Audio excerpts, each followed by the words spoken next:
What's going on, baseball fans? How are we doing? So in my last video covering Jim Bowden moves, I talked about the moves that he was suggesting for American League teams after the lockout is over. He scored a 46% in that article. However, in this video, he gets another chance. He's going over the moves that he thinks National League teams should make after the lockout. Let's see how he does. Let's go talk about it. Okay, so here we go. The first move each National League team should make when the lockout ends. Jim Bowden, let's see if you can redeem yourself after the American League article. First up, we have the Arizona Diamondbacks. He thinks that they should trade Ketel Marte to the Marlins. I'm a big fan of Ketel Marte when he is healthy. He's had a lot of problems staying on the field. When he was healthy last year, he was electric. Hit 318, 14 home runs, 50 RBIs, a 377 on base, a 532 slugging over only 340 at-bats. Ketel Marte,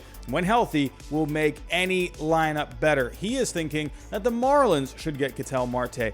I think he would be a great fit for the Marlins, but do I think the Diamondbacks should trade Ketel Marte? Absolutely not. I think the Diamondbacks could actually be a pretty good team next year. But taking a look at the article, this is the trade that he is suggesting. Perhaps a deal centered on top prospects such as J.J. Bleday and left-handed starting pitcher Braxton Garrett. Well, if we go to Baseball Trade Values, the best trade simulator out there, looking at this trade, you're far apart here. Marte has a $37.3 million value. You gotta remember, his value would be a lot higher if he was able to stay injury free. But taking a look at what the Diamondbacks would be getting here, you know, Garrett last year, he was with the Marlins for a little bit, had an ERA over 5 in the minor leagues. He was okay. His ERA was in the mid 3s, so he's not going to cost you a lot.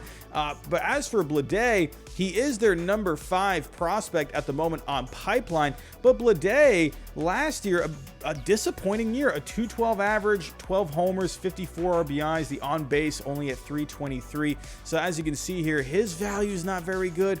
To me, you're not even close with these two guys to getting a deal done. So Jim Bowden, you're off to a bad start. Thumbs down. Up next for the Atlanta Braves, he thinks that they should sign Freddie Freeman to a 6-year, $187 million deal. I'm not going to spend too much time on this. I agree. Jim Bowden, thumbs up. I think the Braves should bring back Freddie Freeman. It just makes a lot of sense. This is still one of the better hitters in the game. Taking a look at what he did last year, winning a World Series with the Braves, hit 300, 31 homers, 83 RBIs, almost a 400 on base, over a 500 slugging. He's going to give you good defense at first base. Freddie Freeman, he just does a lot for the clubhouse. He does a lot for the city.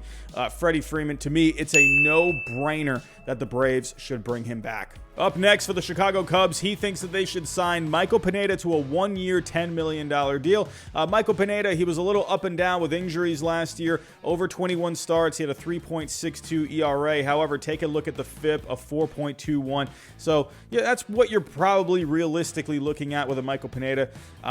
Overall, though, he was dealing with the injuries. He was up and down. But you know, if he can stay healthy, I think this is a fine move for the Cubs. They definitely could use some more innings in that rotation.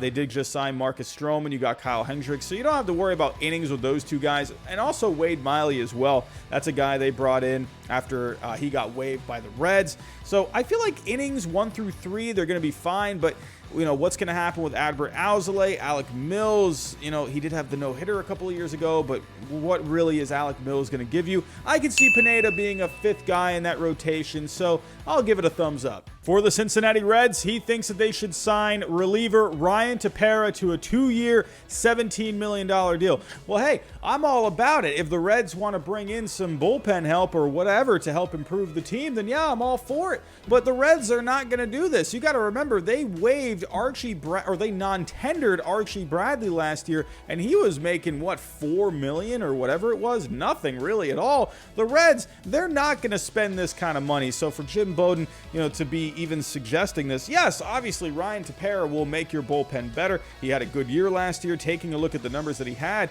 was with the Cubs and then the White Sox, 65 games, a 2.79 ERA. Even taking a look at the FIP, that was lower at 2.56, 12 strikeouts per 9. Ryan Tepera will be a great addition for any bullpen in the major leagues. However, you know, to be suggesting that the Reds should go do this, yes, I think they should, so I guess it goes along with the title, but I think you got to, for being a former general manager of the Cincinnati Reds, I feel like you got to have your thumb a little more on the pulse here. So for this one, I'm going to give it a thumbs down. Up next, we have the Colorado Rockies, and he thinks that they should sign Nick Castellanos to a 5-year, $126 million deal. Well, they are losing Trevor Story, so to bring in a bat like Nick Castellanos, especially with the year that he had last year, hitting .309, a .362 on base, a .576 slugging, 34 homers, 100 RBIs, this would really improve that lineup. And that bat in Coors Field, oh man, that would be pretty fun to watch. I actually think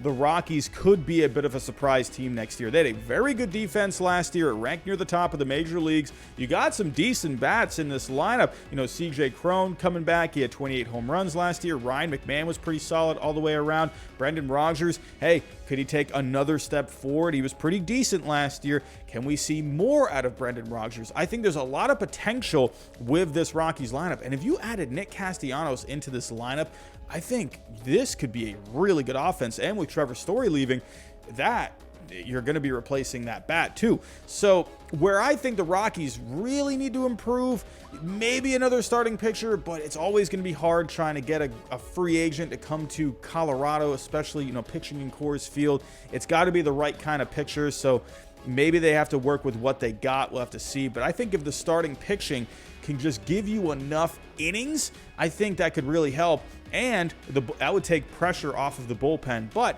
a bat like Castellanos really would help this Rockies lineup. To me, I'm going to give it a thumbs up. Up next, he thinks the LA Dodgers should bring back closer Kenley Jansen on a 2-year, $40 million deal. I think Dodger fans are going to be a little split on bringing back Kenley Jansen. I can definitely see a crowd of Dodger fans saying, no, we want this guy to move on. But then I could also see a side where, no, let's bring him back. He's definitely had his ups and downs as an LA Dodger throughout the years. But last year in the regular season, he was really good. 69 games overall, 38 saves, a 2.22 ERA. The FIP was higher at 3.08, so keep that in mind. But the walks were a little high, almost 5 walks per 9 with Kenley Jansen. So the strikeouts were still looking pretty good.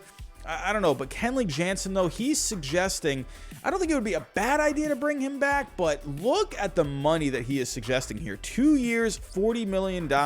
Now, if we go take a look at Kenley Jansen on Fangraphs, if you go look at his value based off of what he produced on the field, last year he was only worth $14.4 million.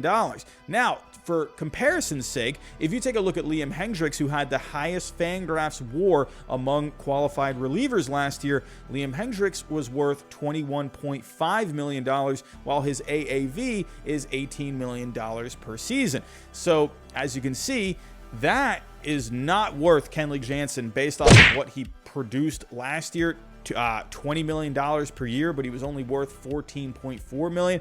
So for this, based off of the money, I'm going to give it a thumbs down. For the Miami Marlins, he thinks that they should make a trade for Andrew Benintendi. Now, he doesn't list the players that would be involved in the trade, so I cannot evaluate his trade idea. But let's just evaluate what Andrew Benintendi would bring to the Marlins. Hey, I love me some Benny Ballgame. I will always love Andrew Benintendi. I still miss him to this day. But Andrew Benintendi, I don't think he is what the Marlins need. I think they need a better bat. I'm not saying Andrew Benintendi's a bad bat. He didn't have a bad season last year. Taking a look at the year that he had, his first year with the Royals, hit .276, a .324 on base, a .442 slugging, 17 homers over 134 games.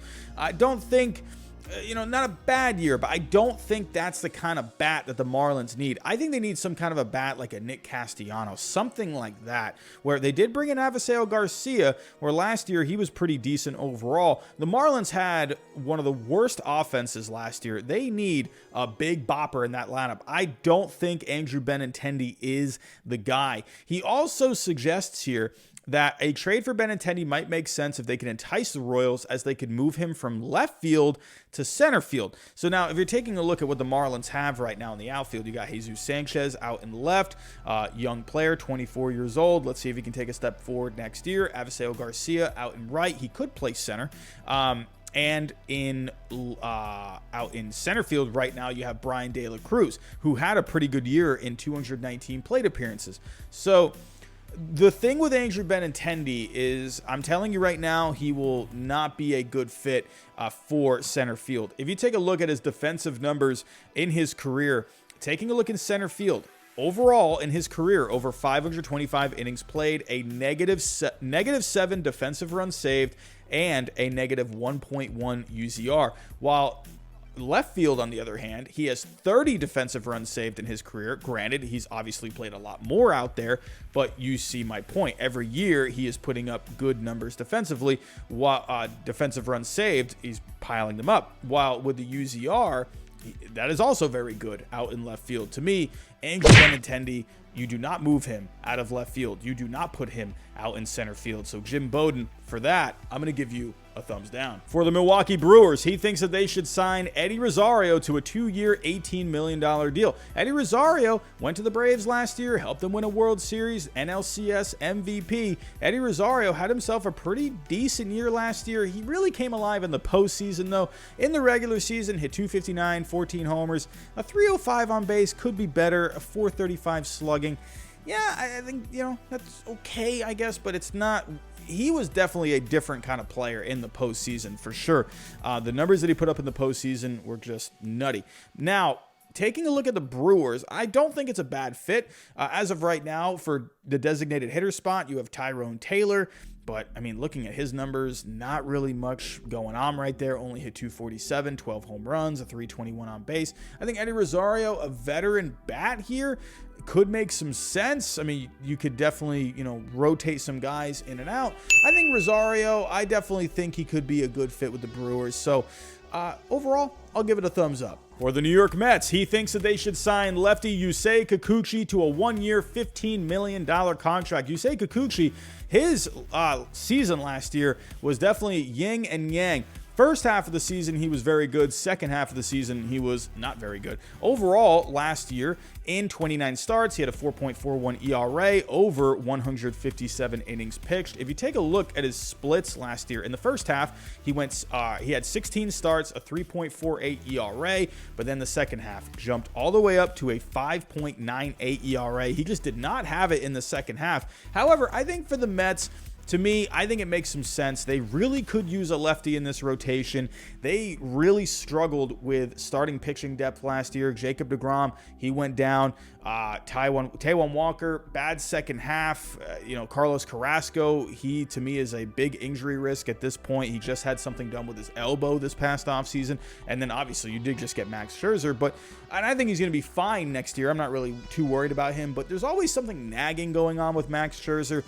He had the dead arm, in the playoffs last year. So who knows with Max Scherzer? I think he's going to be fine, but I don't think it would hurt at all to add someone like Yusei Kikuchi, and it would be a left-hander. So overall, I'm going to give this a thumbs up. For the Philadelphia Phillies, he thinks that they should sign Kris Bryant to a 6-year, $150 million contract. Kris Bryant went to the Giants last year after spending the first half of the season with the Cubs. Ended up revitalizing himself last year. He was not very good in that short season of 2020. Had a good year last year, though. Hit .265 with a .353 on base, a .481 slugging, 25 homers, 73 RBIs. But what I like about Kris Bryant, he's not just going to give you solid production with the bat. He can move around. He can go play third. He can go play left. He can go play right. He can go play center. He can go play first. Kris Bryant, he can move around a lot. And I think that would be really good for the Phillies as they're currently constructed. As of right now, you have Alec Bohm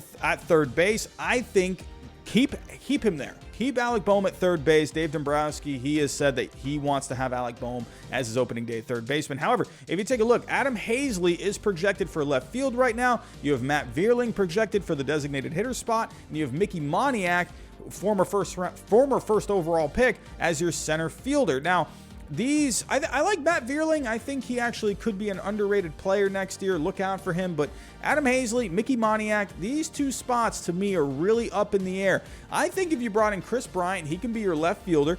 Kind of figure out center field, whatever it may be. You do have Matt Vierling there also as well.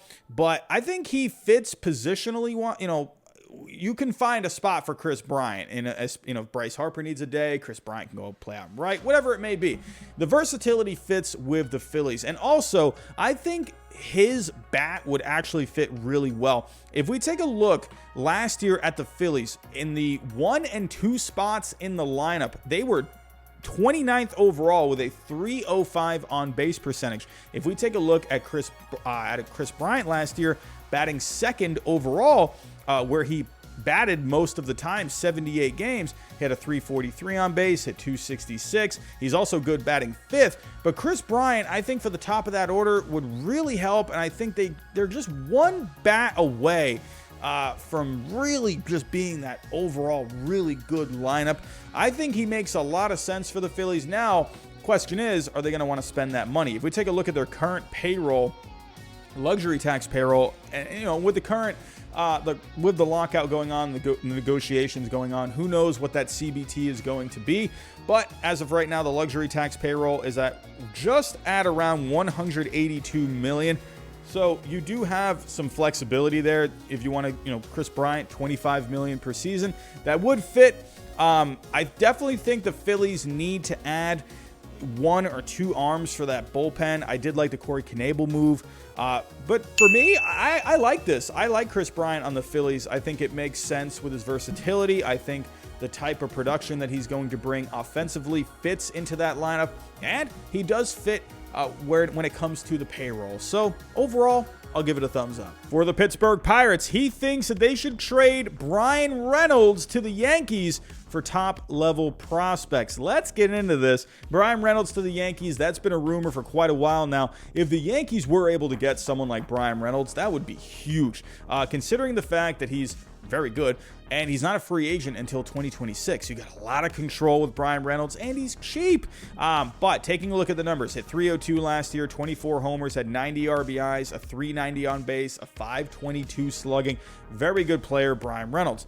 And they definitely could use an upgrade in center field. I'm sorry, Aaron Hicks, but you've barely been playing. You've been hurt, and when you are playing, you're not doing anything with the bat. To me, Aaron Hicks at this point, he is more of a 4th outfielder to me. I just think that's just my opinion. Bryan Reynolds, if I had an option to put him in center field over Aaron Hicks, I'd do that any day of the week. Now, let's take a look at the trade that Jim Bowden is suggesting here. He's saying if the Pirates could find a way to land one of their top 3 shortstop prospects, Anthony Volpe, Oswald Peraza, or Trey Sweeney, and center fielder Estevan Florial. Jim Bowden, I don't know if you've been paying attention, but Estevan Florial, he's not really that juicy trade chip anymore, just letting you know. He says that it makes sense for them to consider a deal. Now, taking a look at that trade, as of right now, Bryan Reynolds has an $85 million value. Again, why? Well, he's good. He's young, he has control on that contract, and he's extremely cheap. So Bryan Reynolds, it's going to cost you a lot to get him. Now, if we're taking a look at their top prospects at the moment, Anthony Volpe has right around a $60 million value. Peraza has around $25.5 million. And if we're taking a look at Sweeney, he has $8.5 million. So Volpe, yes, his value right now is very high. If I put in Volpe, you're still not even close for someone like Bryan Reynolds. You're still around $25 million in value away. And then he also suggested Estevan Florial. Well, if we're taking a look at Florial, his value's really dropped because he just hasn't been able to show anything. He's come up to the majors, hasn't really done anything. Overall, this trade right here, you are around $22 million apart in this. So to me, if you want Bryan Reynolds, I think Volpe is going to have to be in this kind of a package, and you're going to have to give up someone else. I think if maybe you could do Pereira, and then if you throw in another guy, maybe someone like, I don't know, Gill, possibly. If we go take a look here overall at their top prospects, Gill at the moment, he's got a 12.1. So this would be the package, something like this. Yankee fans, would you do this for a Bryan Reynolds? I don't know, but this is what it would have to take. Jim Bowden, I'm not really sure if you've forgotten about Estevan Florial or whatever, but the ship has kind of sailed, at least for right now, with Estevan Florial. It would probably have to take Anthony Volpe. I like the idea for the Yankees, but for the suggestion of the trade here, I'm going to give it a thumbs down. For the St. Louis Cardinals, he thinks that they should sign Kyle Schwarber to a 3-year, $54 million contract. Kyle Schwarber was with my Red Sox last year after the trade deadline. Overall, had a really good season. Did miss some time after straining his hamstring. If he had put together a full season last year, this guy's numbers would have just been that much better. Probably would have been at least a 4-win player. Taking a look at the numbers that he did have last year, though, 266 average, 32 home runs, a 374 on base, 554 slugging. Kyle Schwarber last year was extremely good, except for just that month that he missed while he was with the Nationals. The more I think about this, the more I like it. I like the idea of Kyle Schwarber in this lineup. You have a bunch of righties and you have a couple of switch hitters. Now, with Kyle Schwarber, the obvious spot here would be designated hitter, but you have Paul DeJong there. So what would you do with him? I would imagine you would have to, ship him off somewhere else, or could you maybe trade Edmundo Sosa? To me, if I could, I would put Kyle Schwarber at the designated hitter spot, and I would figure it out with Paul DeJong and Sosa. Maybe you could put DeJong at short, and then Sosa can be like a utility guy off the bench. Sosa was pretty good last year. If you take a look at his numbers, 113 games, a 271 average, a 346 on base. The slugging, not really all that great, but good defense out there, a 4.8 defense. I think Sosa is a valuable guy to keep on this team. I think, you could just put DeJong at short, Sosa as your super utility guy, and then Schwarber as your DH. This lineup would be really scary with Kyle Schwarber. I like the move. Thumbs up. For the San Diego Padres, he thinks they should re-sign left fielder Tommy Pham to a 1-year, $8 million deal. Taking a look at Tommy Pham last year, it was an okay season, I guess. The batting average was really low at 229. The on-base was okay at 340. The slugging was really low, though, at 383. He had 14 stolen bases. I just don't think Tommy Pham is what the Padres need. If we go take a look here at the Padres and where they ranked in some offensive categories, you're surprisingly enough here, the Padres, their lineup was overall middle of the road last year, which is surprising with guys like Fernando Tatis Jr., Manny Machado, Jake Cronenworth. They did not rank too well in some of these key numbers. They were 23rd in ISO percentage. If we take a look at slugging percentage, didn't rank all that high in this category either. 21st in slugging percentage, were they 401 slugging? And taking a look at the home runs, didn't rank too well there either. 23rd in home runs. They need a better bat. Someone like, we were just talking about Kyle Schwarber. He could be a fit there. Nick Castellanos could be a fit there. There's a lot of guys I think that would be a much better option than Tommy Pham. I wouldn't mind having Tommy Pham on my team, but I don't think that's the bat the Padres need, considering how they ranked last year in some of these categories. So for this, thumbs down. Up next for the San Francisco Giants, he thinks that they should sign Seiya Suzuki to a 4-year, $70 million deal. For the San Francisco Giants, they lost Buster Posey to retirement. Chris Bryant, he's likely going elsewhere, so they definitely could use a righty bat as well. You got a lot of lefties in this lineup right now. And as of right now, in left field, you have Lamont Wade Jr. He was really good as a guy off the bench last year, a part-time player. I think that was a role that really worked well for him. I think keep him in that role, and Seiya Suzuki in left field, that could be a really nice option. Taking a look at Seiya Suzuki in Japan last year with the Hiroshima Carp, he hit 317 with a 433 on base, a 639 slugging, 38 homers, 88 RBIs. Now, most likely with Seiya Suzuki, you're probably not going to see those kind of numbers. I mean, who knows? Maybe he could. But with Fangraphs right now, the Zips projections, they're looking at around a 281 batting average, a 350 on base, a 469 slugging, around 20 homers. That sounds about right. Maybe he could do better than that. And taking a look at the contract that they're thinking here, the average is looking at maybe around 4 years, 40 to 45 million, maybe even 50 to 55 million. Could he get all the way up there? I think that's a contract that the Giants, they don't tend to give out a lot of these big contracts. So, I mean, look what happened with Kevin Gausman going to the Toronto Blue Jays. I thought that was a great option for them, for him to come back to the Giants. I thought Logan Webb and him at the top of that rotation, keep that together, and that could be one of the best 1-2 punches in the game of baseball, but they don't like to spend that kind of money. I think this kind of a contract fits into what the Giants like to do. Overall, now he is suggesting 4 years, $70 million. Could it get up that high? I wonder, but for the fit and everything involved, I do like this, so I'll give it a thumbs up. And last but not least, he thinks the Washington Nationals should sign Juan Soto to a 15-year, $500 million contract. Jim Bowden going out with a bang here. And you know what? I agree. Jim Bowden going out on a good note here. What do you know? With Juan Soto, this is one of the best players in the game. Personally, I think Juan Soto, by the end of next year, we will all be considering him the best player in the game of baseball. I agree. Get this guy locked up for the rest of his career. Give him the first ever $500 million contract. He's going to be worth it. I think it's only a matter of time before Juan Soto is the best player in baseball. So I'll give this a thumbs up. So in the end, out of all these moves, Jim Bowden scored a 60%. Definitely an improvement over his article with the American League. But let me know what you think down below in the comments. Do you like these moves? Do you suggest anything else? Let me know down below in the comments. But that's all I have for right now. Thanks for watching, and I'll talk to you next time.